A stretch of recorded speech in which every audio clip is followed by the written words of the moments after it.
toute personne qui va lui-même aller dans les réseaux sociaux ou dans la rue, arrêter une fille, prendre son numéro, son snap, parce que c'est fini son numéro, hasra. Moi je suis encore avec les anciens exemples, Mahdi, j'ai pas les mises à jour.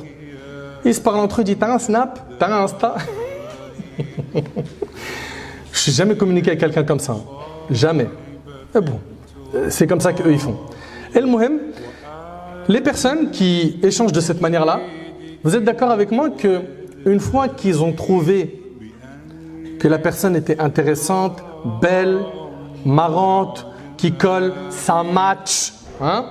Une fois qu'ils ont trouvé tous ces points, qu'est-ce qu'ils disent? Bah vas-y, on fonce, on y va. Très bien. Mais il y a un point qui est problématique dans cette histoire. Vous savez c'est quoi? C'est que vous ne connaissez pas la réalité de la personne que vous avez en face de vous. Cette réalité-là, vous pouvez la connaître par le bouche à oreille des gens qui connaissent ce frère ou cette sœur. Et c'est pour ça que ces gens-là, généralement, ils ont plein de surprises après le mariage. Tandis que, si on fait les choses inversement, le frère Abdullah, il veut se marier, d'accord? Abdullah, il craint Allah. Abdullah, il demande dans son réseau, les frères qu'il connaît, qui parmi eux, certains ils sont mariés, les femmes connaissent des sœurs, il parle également à sa famille. Des fois, c'est un peu compliqué d'en parler à papa et maman, les frères et sœurs, ou tout simplement, ils n'ont personne à nous proposer.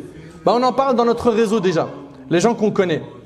Quand ils vont me parler d'une sœur et qu'ils disent à Abdullah, bah, tu sais quoi Abdullah, il y a une sœur, elle te colle, elle te correspond à 100%.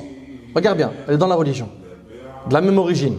C'est pas obligatoire, mais c'est vrai que ça rapproche énormément quoi, les relations familiales, etc. D'accord? Cette sœur, elle est pieuse. Cette sœur, elle est ceci, cela. Abdullah, il ne l'a même pas encore vue. Il a un paquet d'informations comme ça qui est solide. Et pas par un seul canal, par plusieurs canaux. Le jour où il va rencontrer Khadija, qui elle également, elle s'est renseignée de la même manière sur Abdullah et elle a eu un paquet d'infos. Mais avant de s'asseoir, déjà ils savent que devant eux, ce n'est pas des mythos qu'ils ont. Alors qu'aujourd'hui, quand vous allez tout seul à la recherche d'une personne et vous ne passez pas par un bouche à oreille, il arrive souvent, sans généraliser, qu'il se passe quoi? Qu'il y ait des déceptions derrière. Ah, il m'a caché ça. C'était un menteur. Donc le bouche à oreille. Attends, Smahli Nader, t'es sérieux là? Tu veux qu'on fasse comme les anciens? Ben, est-ce qu'on est d'accord au moins sur une chose?